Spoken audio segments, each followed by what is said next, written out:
पैगम्बर निज़ाम जितने भी इस दुनिया में आए उन्होंने अपनी सारी ज़िंदगी अल्लाह तबारक व तआला के यकीन और तवक्कुल पर गुजारी। अल्लाह तबारक व तआला के यकीन और तवक्कुल पर गुजारी। तो हम और आपको भी चाहिए कि हम अल्लाह तबारक व तआला पर कामिल यकीन और कामिल तवक्कुल रखें।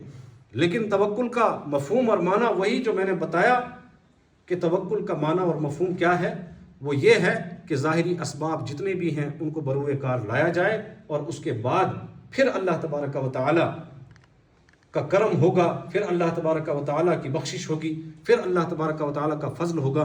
तो अल्लाह तबारक व तआला उन असबाब के अंदर, किन के अंदर, उन असबाब के अंदर वो कुव्वत पैदा फरमाएगा, वो कुव्वत पैदा फरमाएगा कि इंसान के तवक्कुल के मुताबिक आप उस चीज़ को उसके हक में ढलते हुए देखेंगे। इसकी मैं एक मिसाल दूंगा। क्या अल्लाह तबारक व तआला की ज़ात इस बात पर कादिर नहीं है कि वो बग़ैर बादल के हमें बारिश दे? यकीनन है। अल्लाह तबारक व तआला की ज़ात इस बात पर कादिर है कि अल्लाह तबारक व तआला बग़ैर बादल के हमें बारिश अता फरमाए। लेकिन क्या होता है, जब भी बारिश का मौसम आता है तो क्या होता है? पहले बादल आते हैं। पहले क्या आते हैं? बादल आते हैं। जब बादल आसमान पर छा जाते हैं, जब बादल आसमान पे छा जाते हैं, उसके बाद फिर बारिश। तो इस बात पर कादिर है कि वो बगैर बादल के हमें बारिश अता फरमाए। लेकिन बादल को क्या रखा? बारिश बरसाने के लिए एक वसीला रखा। बारिश बरसाने के लिए एक वसीला रखा। तो इसी तरह से अल्लाह तबारक व तआला ने कुरान में इरशाद फरमाया, वब्तगू इलैहिल वसीला, वब्तगू इलैहिल वसीला, उसकी तरफ आप वसीला तलाश करो। किसकी तरफ? अल्लाह तबारक व तआला की ज़ात तक पहुँचने के लिए, अल्लाह तबारक व तआला तक पहुँचने के लिए अल्लाह तबारक व तआला ने फरमाया क्या? वसीला तलाश करो। क्या अल्लाह तबारक व तआला हमें और आपको बग़ैर वसीले के अपने तक नहीं पहुँचा सकता है? वो तो ये फरमाता है कि मैं तुम्हारी नहनु अक़रबु इलैहि मिन हब्लिल वरीद, मैं तो इनकी शह रग से भी ज़्यादा करीब हूँ। जब वो इतना हमारे करीब है तो फिर अल्लाह तबारक व तआला ने क्यों कुरान में ये भी इरशाद फरमाया साथ में, वब्तगू इलैहिल वसीला, अल्लाह तबारक व तआला तक पहुँचने के लिए क्या करो? आप एक रास्ता तलाश करो, आप एक रास्ता तलाश करो अल्लाह तबारक व तआला तक पहुँचने के लिए। और वो रास्ता कौन सा रास्ता है? और उस रास्ते की भी निशानदही फरमाई अल्लाह तबारक व तआला ने इसी कुरान में, सिरातल लज़ीना अनअमत अलैहिम, सिरातल लज़ीना अनअमत अलैहिम गैरिल मग़दूबि अलैहिम वलद्दालिन। एक ऐसा रास्ता, एक ऐसा रास्ता, सिरातल लज़ीना अनअमत अलैहिम, उन लोगों का रास्ता जिन पर ए परवरदिगार तेरा क्या हुआ? इनाम हुआ। जिन पर तेरा क्या हुआ? इनाम हुआ। और फिर किन पर इनाम हुआ इसकी भी अल्लाह तबारक व तआला ने निशानदही फरमाई। वो क्या है? सिद्दीकीन का रास्ता। किसका रास्ता? सिद्दीकीन का रास्ता, सालिहीन का रास्ता, अंबिया का रास्ता, औलिया इज़ाम का रास्ता, औलिया इज़ाम का रास्ता, उलमा का रास्ता। इस रास्ते की अल्लाह तबारक व तआला ने क्या फरमाई? निशानदही फरमाई कुरान में कि ये वो रास्ता है जो तुम्हें कहाँ तक पहुँचा सकता है? जो अल्लाह तबारक व तआला तक पहुँचा सकता है। इसके अलावा जितने भी कोई रास्ते तलाश करे, चाहे किसी भी रास्ते पर चलने की कोशिश करे, वो सारे के सारे रास्ते कौन से? वो गुमराही के रास्ते हैं। वो कौन से रास्ते हैं? वो गुमराही के रास्ते हैं, वो टेढ़े रास्ते हैं, वो अल्लाह तबारक व तआला की तरफ ना जाने वाले रास्ते हैं। अल्लाह तबारक व तआला की तरफ जाने वाला अगर कोई रास्ता है तो वो कौन सा रास्ता है? वो सिद्दीकीन का रास्ता है, वो अबू बकर वाला रास्ता है, वो हज़रत उमर रज़ियल्लाहु तआला अन्हु वाला रास्ता है, वो उस्मान गनी वाला रास्ता है, वो तलहा व ज़ुबैर वाला रास्ता है, वो मोहम्मद मुस्तफ़ा सल्लल्लाहु तआला अलैहि वसल्लम का रास्ता है, वो अंबिया किराम का रास्ता है, हज़रत मूसा अलैहिस्सलाम का रास्ता है, हज़रत आदम अलैहिस्सलाम का रास्ता है। और इन रास्तों की तालीमात क्या थी?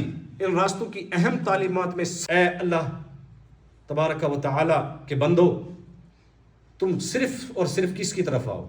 किसी जमात की तरफ नहीं, किसी जमात की तरफ नहीं, किसी ग्रोह की तरफ नहीं बुलाया गया कि आओ ये वाला ग्रोह हम बढ़ा देते हैं और अपने हिसाब से चलने लगते हैं। नहीं, आओ इस वाले ग्रोह के साथ जुड़ जाओ। नहीं। और कुरान में इसकी भी निशानदही फरमाई अल्लाह तबारक व तआला कि हमने तुम्हें किस में बांटा?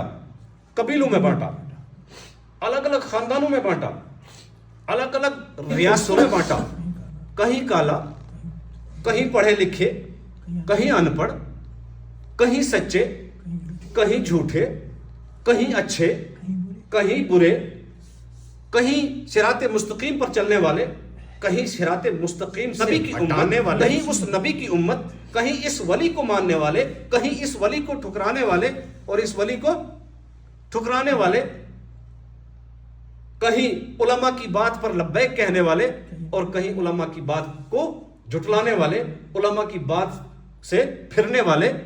یہ ساری چیزیں اللہ تبارک و تعالیٰ نے کیوں فرمائی؟ اللہ تبارک و تعالیٰ نے کیوں کی؟ اللہ تبارک و تعالیٰ قرآن میں ہی اس کا جواب عطا فرماتا ہے.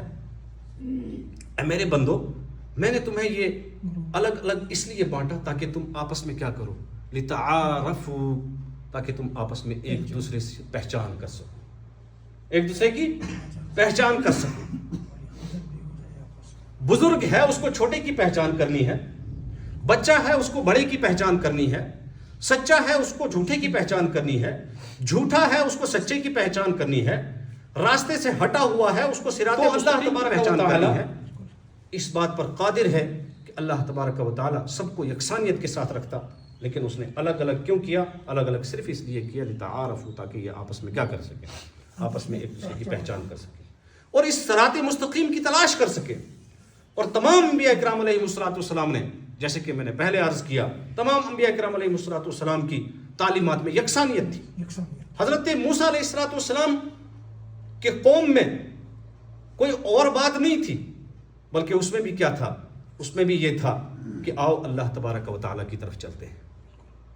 حضرت عیسیٰ علیہ السلام نے اللہ تعالیٰ کی طرف دعوت دی. حضرت یونس علیہ السلام نے اللہ تبارک و تعالیٰ کی طرف دعوت دی. حضرت ادریس علیہ السلام نے اللہ تعالیٰ کی طرف بلایا.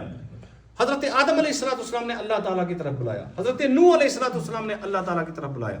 جب تبارک و تعالیٰ کو یہ سارے انبیاء کرام پیارے ہو گئے، پھر اختلاف ہو گیا. اختلاف ہو گیا. کسی نے اپنی ذات کی طرف بلایا، کسی نے سوچا کہ میں کیوں نہ اپنا ایک گروہ بنا لوں، میں کیوں نہ اس کا جماعت بنا لوں، میں اس کا وڈیرا کہلاؤں، میں اس کا سردار کہلاؤں، میں اس کا ٹھیکیدار کہلاؤں، میرے ہاتھ پر لوگ بیعت کریں اور میری بات مانیں، میں جو کہوں وہی دین ہو.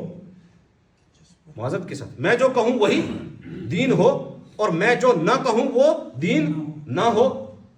یہ ان چیزوں کی طرف بلایا کس نے؟ یہ حضرت انسان.